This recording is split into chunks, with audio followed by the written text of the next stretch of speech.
qaybta dhammaantiin waan salaamay waa walaalkii maxamed jaamac in muddo aba muuqaalkayda mayna arag inta badan waxaa soo geli jiray live insha allah tacaala maanta waxaanu ka hadli doonaa arrimo aad iyo aad muhiima ay tahay akhbaaro fundamental muhiima oo saameyn karta suuqa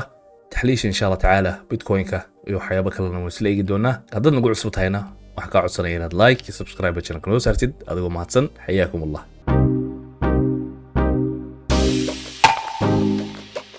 wararka kuwa ugu muhiimsan haddiinu dul istaagno saddexdii wiig ee ugu dambeeyey live ugu dambeeyey aan sameeyey qorar aad iyo aad fara badan baynu ka hadalnay wadciga xaaliga ah meesha ku dambayn karo debt ceiling-ka amba saqafka deenka lacagta waddanka maraykanka lagu leeyahay waxyaabihii maaragtay cusbaa ee soo baxay muddada saddexda isbuuc kuwii ugu muhiimsanaa ayaan soo qaaday iyo warar kale oo caalamka ah insha allah tacaala haddaynu ku bilowno Janet Yellen oo sheegaysa haddii saqafka deenka la qaadi kari waayo taas waxay ka dhigan tahay in paymentka amba lacagaha maaragtay ay tahay in si bilah ay u bixiyaan inaanay bixin karin taana waxaan ku arki karnaa lacagta guud ee treasury-ga amba khisaanada waddanka Mareykanka ay hayso iyadoo maalin walba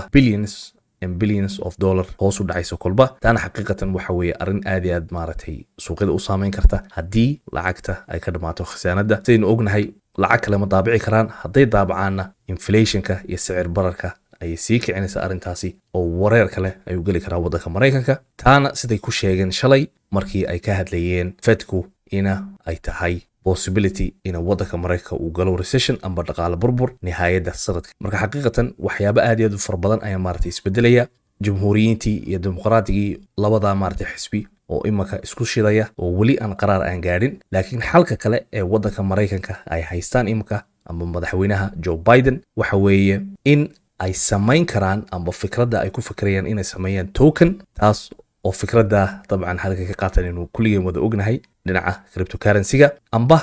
xalka kalena waxa weeye inay bonds amba shahaadadaha maaragtay waddanka Mareykanka lacagaha lagu amaahinayo inay sameeyaan oo trillion dollar ah oo halka muddada 2 sanadood 10 sanadood 20 30 sida maaragtay loo qaybiyo oo halka lacagta 1 trillion-ka loo baahayay in lagu ururiyo ay ku ururiyaan xalka kalena waxa weeye inay isticmaalaan amba madaxweynaha waddanka Mareykanka inuu isticmaalo waxa la yiraahdo 14th amendment taas oo sharciga waddanka Mareykanka u saamaxayo madaxweynaha inuu debt ceiling-ka amba saqafka deenka iskaba dhaafo gabigiiba oo halka ay maaragtay arintoodii iyo wadcigooda ay ka sii wataan marka xaqiiqatan isbedel aad iyo aad u fara badan baa jira Democrats-ka iyo sida sheegay Republica xal wali may gaadhin insha Allah tacaala warkaasina wuxuu ku dambeeyay waynu isla eegi doonaa war kale ayaa jira oo hadhow insha Allah tacaala ka hadlayo S&P 500 500 shirkadood ee Mareykanka u weyn iyo .com bubble berigii internetku uu caalamka maaragtay u qabsaday ee shirkado far badan ay soo baxeen chartkan aynu arkayna imaka waxa weeye isbarbardhiga waxaana imaka S&P-du ay maraysaa marxaladii ahayd .com bubble taasina waxayna tusaa in stock marketka uu aad overprice u yahay amba side suuqyada ku jira qiimaheedu u badan tahay taas oo wax soo saarka shirkadaha stock marketka ku jira iyo qiimaha xaqiiqiga ah amba runta ah aanay islahayn xaqiiqatan waa arrin iyo chart warwar investorada iyo dadka economiga yaqaana gelinaysa taas oo imika laga baqayo maaragtay ina .com bubble marxaladiisii la marayo oo laga baqayo suuqyadu inay aad u soo daataan taana dabcan sidaan sheegay hore waxa saacidaysa arinta ah debt ceiling-ka haddii xal laga gaari waayo waxa jira maqaal kale oo debt ceiling-ka asna ka hadlaya oo sheegaya haddii xal la gaari kari waayo ina stock marketku uu daadan karo boqolkiiba 45% oo kale xaqiiqatan imaka stock marketka iyo meel walba aad aragtid marxalad overprice ay marayaan oo saaid ay maaragtay stock marketka iyo hadday tahay maaragtay coinka iyo wax kasta ay sarkac u yihiin wadciga iqtisaadiga caalamka imaka iyo gaar ahaan waddanka Mareykanka saynu aragno mid sugan maaha arrintaas oo imaka wadamada reer galbeedka amba Yurub gaar ahaan haddii yiraahdo u gudubtay imaka saynu arkayno Jarmalka ku dhawaaqay inay galeen marxalad ah recession amba dhaqaale burbur taas oo 2 rubuc oo isku xiga oo muddo 6 bilooda wax soo saarkoodii uu ahaa minus arrintaas oo maaragtay iyaduna cajiiba oo wax la yaabo ah oo Mareykanka ay ku dhacday laakiin Mareykanka kuma dhawaaqin inuu galay recession amba dhaqaale burbur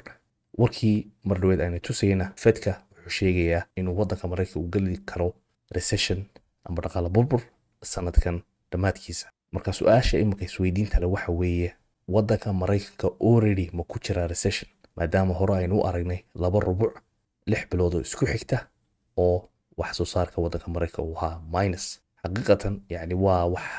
aad iyo aad loola yaabo ah. jarmalka laba rubuc isku xiga minus buu ahaa, wax ku dhawaaqeen inay recession ay galeen. waddanka maraykankuna beri hore taasoo kale mid lamid ah ayaa ku dhacday, laakiin recession muu gelin. haddaynu ka hadalno war u wanaagsan cryptocurrency-ga, senatorka la yidhahdo Ron DeSantis wuxuu u gudbiyey hay-adda FEC u shaqa leh isdiiwaangelinta qofku markuu isu diiwaangelinayo inuu madaxweynaha maaragtay waddanka maraykanka u tartamo. ninkaasoo aaminsan asagu cryptocurrency xaqiiqatan, taasoo hore ku sheegay maqaal hore ina central bank digital coin inaanu taageersanayn, haddii uu madaxweyne uu noqdana inaanu arintaa aanu samaynayn. ninkaas oo xaqiiqatan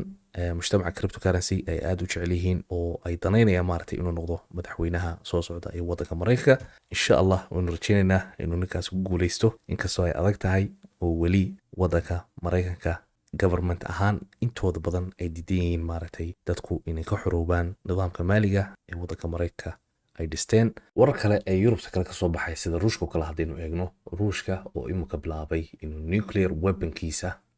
amba silaaxa nawowiga uu haysto inuu belarus geeyo, arrintaasoo xitaa imika khalkhal caalamka sii geli doonta. maqaal kale oo muhiima haddaynu isla eegno, wasiirka enerjiga oilka iyo macdanta iyo waxaa ku shaqo leh ee qatar uu sheegaya ina yurub ay geli doonto azmad dhinaca enerjiga ah sida betroolka, gaaska iyo waxaasoo kale, xaalad kale oo xun ay sugayso.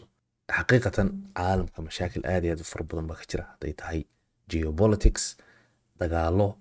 cudurro imika maaragta soo baxayo cusub, mashaakil aad iyo aad u fara badan baa ka jirta. china haddaynu eegno xitaa imika waxay sheegayaan in nooc kale oo coronavirus uu dalka maaragtay ku faafayo, viruska oo la dhahdo XBB. dhinaca kale xitaa haddaynu ku eegno iqtisaadiga waddanka maraykanka iyo chinaha, mashaakil aad iyo aad u fara badan ayaa imika ka jirta, khaasatan dhinaca la yidhaahdo semiconductors, taas oo ah jibiyada amba bahalaha laga sameeyo sida artificial intelligence-ka, mobilada, waxyaabaha casriga oo dhan ee technology-ga maaragtay ku shaqada leh. bartan newska iyo waxyaabaha ugu muhiimsan ee suuqa maaragtay dhaqaajiyey amba maaragtay saameyn kara haddaynu kusoo gabagabayna insha allah, waxaynu aragnaa shirkadda Nvidia maadaama chips iyo semiconductors aynu ka hadlaynay iyo chibyada iyo AI intelligent-ka. xaqiiqatan Nvidia dhaqaaq inaba caadi ahayn bay maanta samaysay 30% ay pre-market ay dhaqaaqday kadib markii natiijadaheedii ay soo baxday, taas oo natiijada maaragtay aad iyo aad u wanaagsan ay ahayd. laakiin waxaan isla eegi doonaa insha allah breakdownka iyo qaabka ay u sarakacday stock. haddii aynu isla eegno sababta ra'iisiga ah ee sarakaca maaragtay ugu wanaagsanaa, taas waa ay u malaynayaan rubciga soo socda ina $11 billion ay samayn karaan, taas oo dabcan ay ka samaynayaan majaalka graphics cardka iyo database-ka, taas oo xaqiiqatan 11 billion ay tahay revenue amba dakhli aad iyo aad u far badan. taas ayaa xamaasadda stocka kicisay iyo investorada oo markiiba ku cararay. haddaynu isla eegno 24 saacadood ugu dambeeyey $200 bilyan ayaa soo galay stocka, taasaynu arkayno ina shirkado fara badan ay halkaa ay imaka market capkooda uu ka badan yahay sida T-Mobile, Nike, Disney, Netflix, kuwaas oo sanado aad iyo aad u fara badan ku jiray suuqa. haddaba arrinta xun ayaan sheegaya haddaynu isla eegno breakdownka iyo qaabka lacagta ay u sameeyaan. database 12% waa tan imika ay sheegayaan ee $11 billion ay ka samayn doonaan. haddaynu isla eegno gamingka -38% ayaa maaragtay lacagtii ay dhacsantay. professional visualization -52%, automatics iyo waxyaabaha maaragtay la mida 52% ay ka heleen. operationska iyo waxyaabaha kale -51% ay maaragtay revenue-ga ay ku jiraan. total ahaan shirkaddu waxay khasaaraysaa 13%, taas oo xaqiiqatan markaynu eegno financial statement-kooda inay aad iyo aad maaragtay hoos u dhacsan tahay, laakiin revenue-ga iyo projection-ka maaragtay ay sheegayaan inay gaari karaan $11 bilyan ayaa stocka aad iyo aad u kiciyey.